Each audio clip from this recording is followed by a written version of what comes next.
Good afternoon, everybody. Welcome to Mental Health Talk with yours truly. I am Christina McIntyre. I hope that your week went as great as it could be. If it didn't, don't worry about it. Today is a new day. We can't worry about what happened yesterday. We can only focus on the now. Remember, we have to appreciate the moment that we have and not worry about the past or the future. We only can control what's in the present.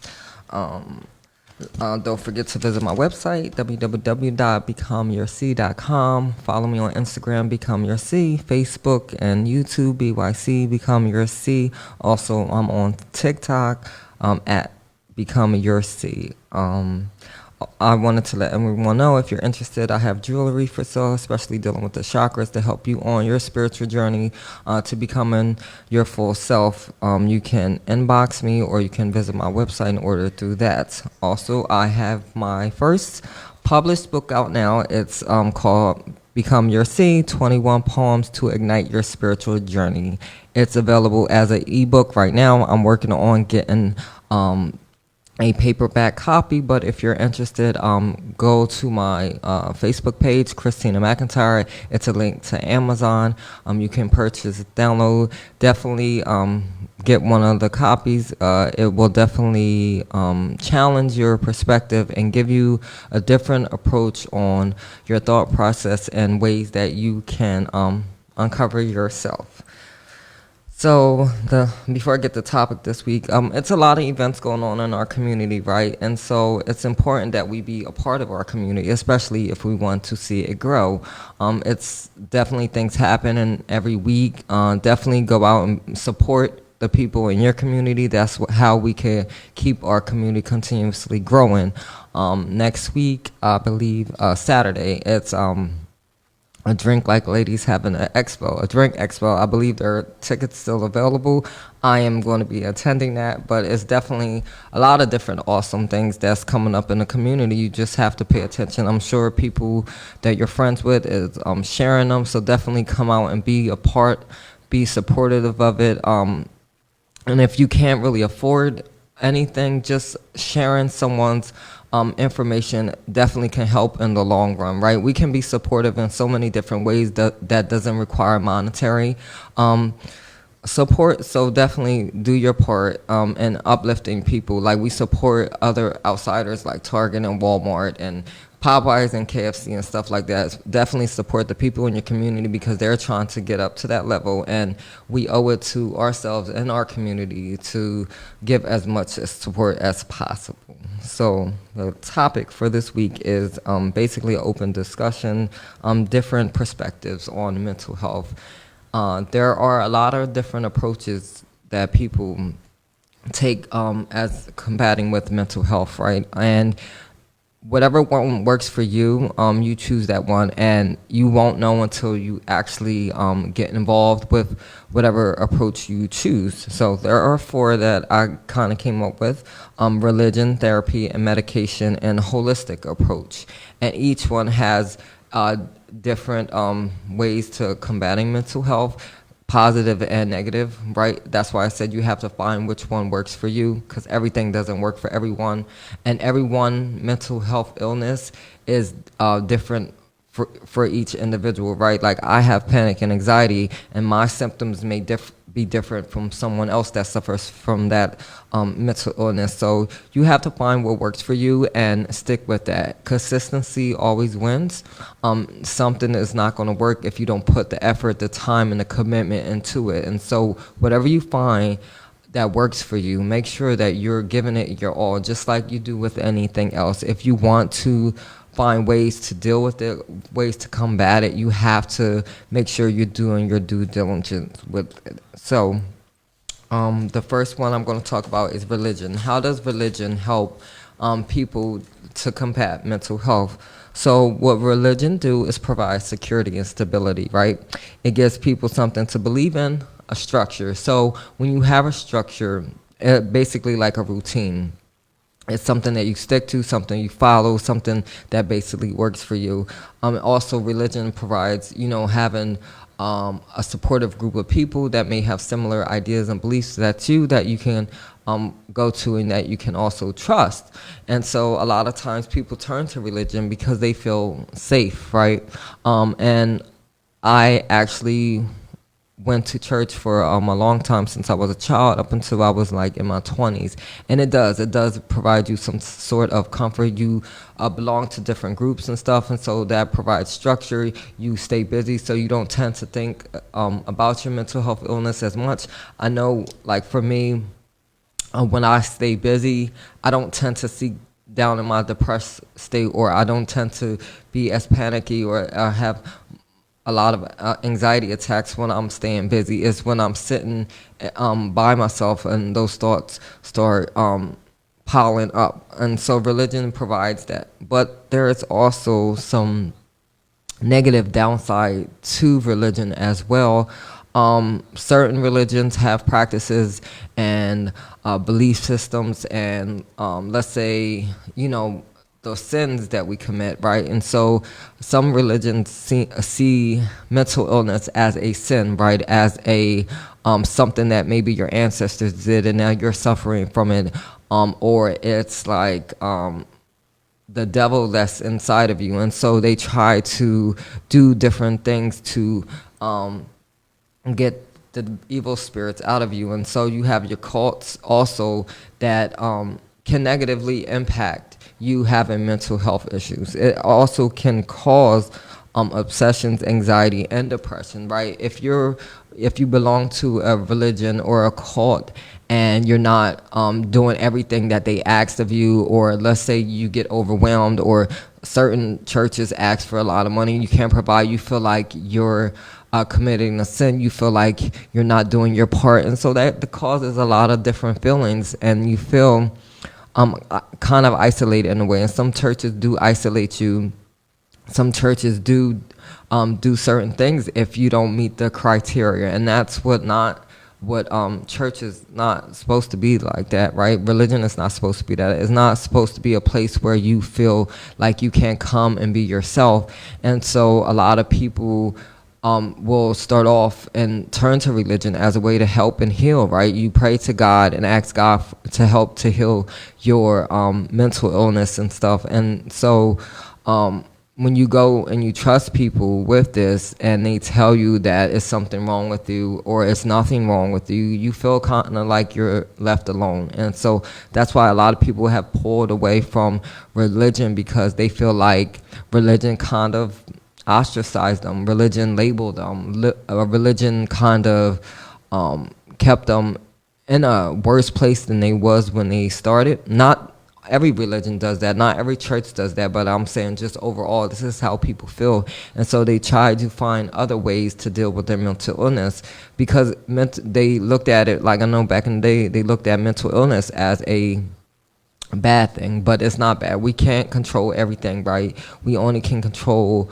what we can control, and a lot of times our mental illness is not caused by, something that we can control. And so it's important to find something that works for you. So if you believe in your heart that church and religion works for you, by all means continue to do that. I believe in God, I pray, and I ask for certain things, and that's one way that I choose to worship. Not necessarily I believe in everything that it entails, but definitely if it works for you, stick with it, but make sure that you're doing everything that you can to make it work. The second approach, or second perspective, is therapy, right? A lot of people turn to therapy to help heal with their mental illness, because they sat there and tried to figure everything out for themselves and they couldn't, and so they figured maybe someone's different perspective may help them, and that's what therapy does. Therapy gives you a different perspective on and challenges your way of thinking, or try to get you to have a different way of thinking. Therapy is supposedly help build self-esteem, reduce anxiety, strengthens your coping mechanisms, improve social support, right? So people go to therapists to kind of help them deal with what they're going through, right? And you can go to therapy for a lot of different things. But as far as mental health illness go, especially if you're suffering, it gives you like a kind of different way of doing things, right? Challenges you. And the therapist, most of the time, is not there to give you or tell you what you should do. They give you a safe space, right? A safe space so that you can talk through your issues, and then you develop a plan through speaking, right? Over time, I believe when we speak enough, we hear ourselves, right? And then certain things start to click. And so therapy does that. It gives you that space where you're talking and talking, and after a while, you just piece things together. Things start coming together. You figure out a plan for yourself. And some people do need therapy, right? Like a lot of times we feel like we can't go to our family and friends to talk about what we really need to talk about. And so therapy is supposed to be a safe place for us to just unveil all of our feelings and not feeling like we're judged for having certain feelings and thoughts. And I believe that therapy is a good approach. I did it for a couple of years, and it definitely got me back on track because I was at a point where my depression was really low, or really high, and my anxiety and panic was out of control. And all I did was go home every day. I did my supposed necessity things, right? I cooked dinner, I had to provide because I have a son, but also I was just in a bad space. I didn't want to be involved with anyone, and I said I cannot live like this. So you kind of take your life back. And so therapy, what it did for me was open my eyes to a different way of healing. And my therapist allowed me to talk and gave me certain strategies and things to use. And this is when I kind of got introduced to meditation through therapy, changing your way of thinking, right? A lot of times when you suffer from mental health illness, our thinking pattern is different, right? We may think outside of the box, but way outside of the box, and it causes us a lot of different thoughts and stuff, and then obsessions come in and stuff like that. And so therapy definitely kind of calms all that down, but again, it's only going to work if you make it work. And the only way to do that is to be consistent in your goals, consistent and being realistic with yourself, right? I think a lot of people want to heal really fast and not knowing that it's like years of trauma, years of obsessive thinking, years of maybe abuse, years of everything that we have to deal with, and we expect someone to come in and fix it right away, and it doesn't work like that. With therapy, you have to find the root cause of all your issues and figuring out why you react the way you do, why you do things the way that you do. And so when you start from the beginning, that's when you can begin to heal. And a lot of people want to rush therapy, but again, like with anything else, it takes time, it takes a commitment, it takes you putting yourself first, you saying that I'm not okay and that I need someone else to help. And a lot of people are afraid to go to therapy because of the stigma that's still on therapy. Like, oh, you must be really crazy, or oh, it's something wrong with you to have therapy. And therapy is okay, right? A lot of people go to therapy, a lot of couples go to therapy, children go to therapy. It's just offering people a different way of combating their mental health illness, and then just having someone else's perspective on things, because sometimes our thinking can be way outside of the box, and it kind of brings us back to reality, right? And so if therapy seems like it would be something for you to try, definitely give it a try. If it doesn't work for you, it's definitely so many different other approaches that you can take so that you can figure out a way to combat your mental health. And then the downside to therapy can be, one, it can be expensive, especially if your insurance doesn't cover it, and so you can't get the help you need. Two, you may have to search and try to find one that fits you. A lot of times, I remember the first time I went to therapy, this was like years ago, before I was actually committed. I had a therapist that all he did was sit there and just take notes. He didn't look at me not once. And you may come across some people like that, and maybe you don't have a way to get to therapy, and maybe you're afraid, right? Some people are afraid just to go out their house, and so having these what is the word? I can't figure it. Having these things that are in your way can prevent you to get the help that you need. And so therapy may not be the best thing for you right now, but at least reach out. You know, if you're afraid to go to actual therapists, join a group, right? Facebook has so many groups that you could just begin your journey. Sometimes we just need to talk to someone, right? Get it off our chest. We keep so much stuff bottled up because we don't trust people, and I get it, right? Our mental health plays a part in why we don't trust, but you have to begin the healing process someday if you want a better life for yourself. The next approach is a medication, right? So another way, again, to combat mental illness is to get on medication. And this is, I guess, I don't want to say the last resort, but this is when you feel like you can't do it anymore. You try religion, you try therapy, and you just need something to help you live life with some normalcy. People turn to medication, and a lot of times medication can reduce your symptoms. They can prevent relapses of some psychiatric disorders. And so it can help, right? People have had success with medications, and that can help them. But a lot of times with medication comes from negative side effects, right? You get side effects from taking certain medication. It may help one thing, but it can negatively impact certain. Let's say you on a medication for anxiety, right? It may reduce those symptoms somewhat, or sometimes they can make the symptoms worse. Maybe you get hair loss, or you gain weight or lose weight. Maybe it won't allow you to sleep at night, and so you have to. It's important to talk with your doctor.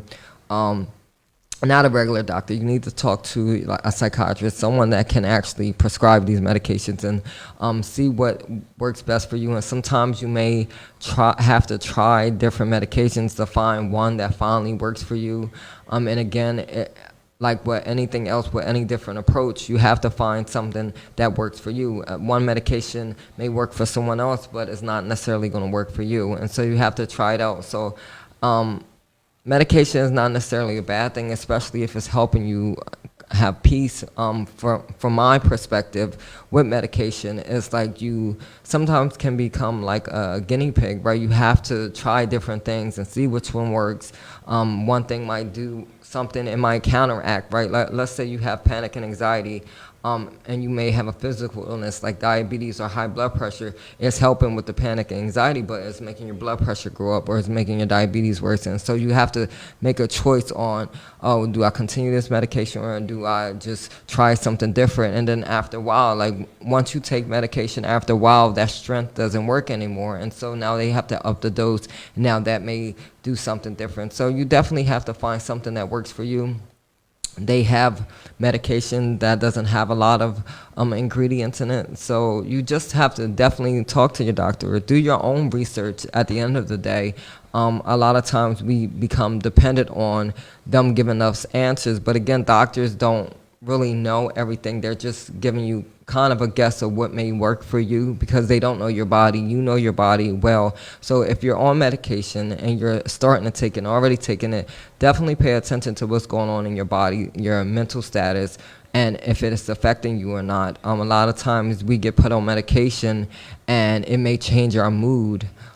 So you want to have a medication if you decide to take that approach that's enhancing your quality of life and not taking away from it. And the last perspective I wanted to talk about was holistic. And holistic is like doing herbs, doing what I do, crystals and stuff like that. Taking a taking a non-traditional approach to mental health, but it's coming. A lot more people are getting involved with this because they tried other methods, and so they're using this way as an alternative way of healing.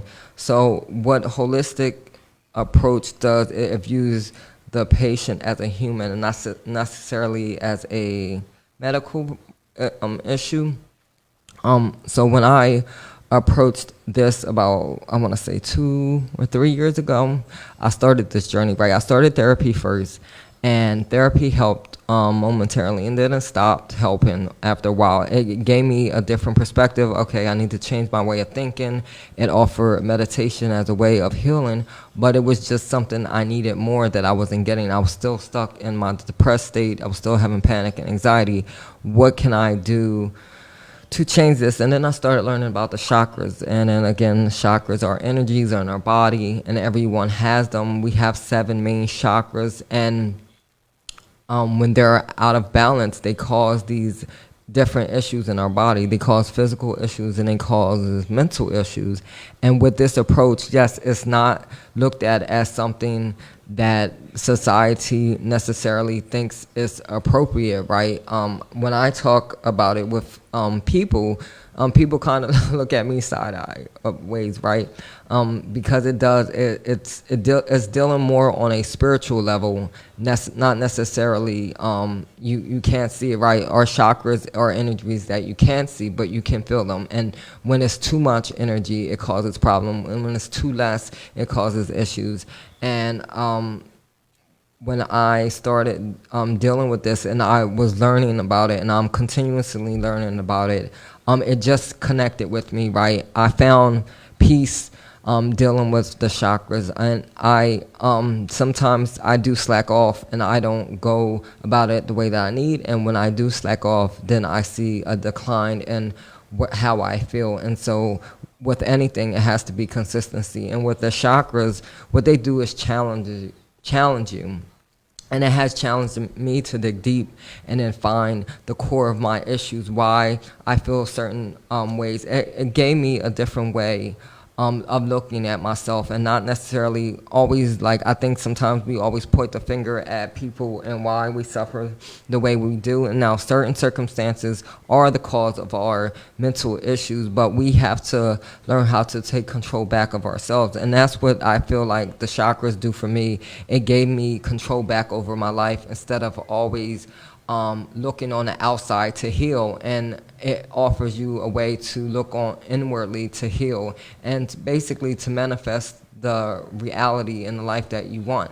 It's not an easy process, and what I've learned of dealing with this way is that it challenges your thinking, and it challenges your thought process, and it makes you approach your issues and your problems like head on. Like it's going to cause you to be angry sometimes and cry, and ask yourself, do you want to go through with this? It'll bring up like old memories and old trauma because you haven't dealt with it. And so the chakras is forcing you to deal with these issues. And if not, it does cause it cause real life physical illnesses. It could cause mental health disorders. And so you got to ask yourself, what can I do to make the self better? The problems are going to stay until you find a solution to heal. And that's where I'm at with it. Like every issue that I deal with now, I ask myself, okay, what's going on in my body? I got a whole checklist I go through. Like, did I eat properly? Did I exercise? Did I get enough sleep? Did I eat? Like, especially with panic and anxiety, if you consume too much caffeine, and caffeine is in chocolate, caffeine is in a lot of different things. Is this what's causing my anxiety? And not freaking out. Like, what panic and anxiety does is causes you to freak out. I have OCD too, and so a lot of things contribute to that. But that's some imbalance of my chakra, right? And so now I got to figure out what's going on internally. And I love this approach is because it definitely changes my way of thinking, but gives me that whole power back, right? Like I can figure out what's going on. I can make a plan for my life that fits for my life. And a lot of times our energies is out of alignment because we're constantly trying to please other people, constantly trying to hide from ourselves. And so what chakras do is make you face yourself and be comfortable with yourself and learn to love on yourself and be okay with how you are. And I think a lot of people aren't ready for that. They're not ready to answer them questions they need to ask themselves. And they get afraid because when you go through this process of dealing with the chakras, it's going to create a lot of stuff, especially when I get migraines, I get a lot of heart palpitations, I get aches in my body. Okay, what's going on internally that I need to let go? And when I do solve an issue, I feel like that problem goes away. And so if you're interested in learning more about a holistic approach, you can always inbox me, and we can have a conversation. I can share my journey with you. You can do your own research about the chakras and energies. Everything is connected in a way, right? Therapy, medication, religion, and even the chakras, they're all connected because they offer you an approach so that to deal with your mental health illness so that you can live life the best way that you see fit so that you can heal and become the person that you need to be for yourself. And I want people to realize that they don't have to suffer alone, that they don't have to keep going through the trauma that they keep putting themselves through. I think a lot of times we hold on to something because we feel comforted in that situation, and so we don't let it go. And then when we start to change it, it doesn't feel like it's ourselves. I mean, it is ourselves, but we're evolving and becoming better, and that doesn't sit right with us. So we revert back to that old way of doing things. But if you want something different, if you want something better, you got to change the way you think. You got to change the way you behave. You got to change the way you interact, right? You have to change your environment sometimes. You got to change your lifestyle, and people aren't ready to do that. And so the longer you sit in your pain, the more you're going to suffer. And so it's up to you to decide when you want to heal, when you're going to start the healing process, and which approach is beneficial for you. And you won't know that until you try something.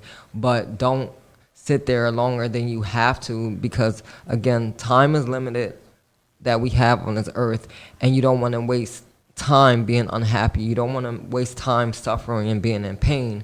And it only works when you want it to work and if you want it to work. And I offer this for people because I see a lot of people that suffer, and I see a lot of people in pain. I see a lot of people that's struggling with mental health issues, and they feel like they're alone. But again, you are not alone. A lot of people are suffering right along with you, and you have to learn to open up and trust someone. And I found that by me sharing my story and journey, I've connected with a lot of people that's suffering, and just listening to some people and stuff like that, knowing that they're not alone, hearing their trauma and advice, it makes you appreciate your life better. It makes you want to figure out a way to how to deal with this and not having to keep navigating through life through pain. You gotta think of pain and trauma and all the issues that you have, especially dealing with mental health, as baggage, right? We carry baggage on our shoulders. Let's say it weighs 100 pounds. How far can we travel with this baggage on our back? Not very far, right? Eventually, we're going to get tired. We're going to drop it. Think of your mental health issues, your pain and your trauma, and everything that you're dealing with as that baggage. And how long are you going to continue to keep carrying it alone, or keep carrying it doing the solution that you chose and that's not working, right? There are other ways of doing things. And then, yeah, people may look at you differently when you choose to take back control over your life. Like, a lot of people will say people don't really have mental health issues, they just looking for attention. No, we're not looking for attention. We're looking at a way to heal. So definitely take your life back, knowing that you are not alone, knowing that there is ways that you can deal with this stuff. You don't have to be burdened by your pain and your past anymore. You have to take your life back so you can enjoy life as it is. And life is, it seems like it goes by faster and faster. I think the older that we get, life just seems like it flies by. But appreciate your life, appreciate your life that you have, and start to make moves forward. I want you to be able to live the best life that you can, to experience things that you never thought you could. And what mental health illness does is it keeps us in a box. And I'm telling you from my own experience, you don't have to stay in that box anymore. You can live life. You can create the reality you want. You can manifest your dreams. You can go forward in life when you choose to. So choose today to stop letting your mental health illness control your life. So I want to thank each and every one of you for tuning in. And remember that each day that you have, appreciate it. Do something every day that puts you in a better position that you were in yesterday. We only have moments in time, and so we need to value them. We need to appreciate them. We need to make the most out of them. Again, don't forget to visit my website, www.becomeyourc.com. Follow me on Instagram, Become Your C, Facebook and YouTube, BYC Become Your C. TikTok, Become Your C. Also, if you're interested in downloading my ebook, Become Your C, 21 Poems to Ignite Your Spiritual Journey, go visit my page, Christina McIntyre. It definitely will challenge your way of thinking. Remember to fall in love with yourself so the world can fall in love with you. Appreciate each day that you have. Take care.